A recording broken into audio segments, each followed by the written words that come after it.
Matapos ma-stranded dahil sa bagyo, mga pabalik ng Maynila at pauwi pa lang ng probinsya para sa bagong taon, siksikan sa ilang terminal. Huli cam exclusive, tricycle driver na pinaulanan ng bala, binalikan pa ng mga suspect at muling binaril. At 4 na araw bago ang bisperas ng bagong taon, mga bilog na prutas mabenta na. Yan at iba pang balita abangan sa pinagkakatiwalaang 24 oras.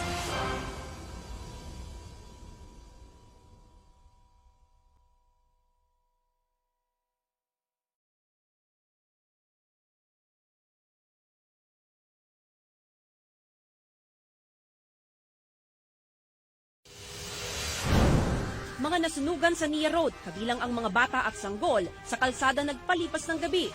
Ang iba, nangangalakal para may panggastos.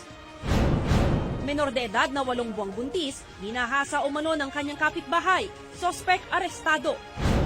At alamin kung ano-ano ang mauusong forma sa bagong taon.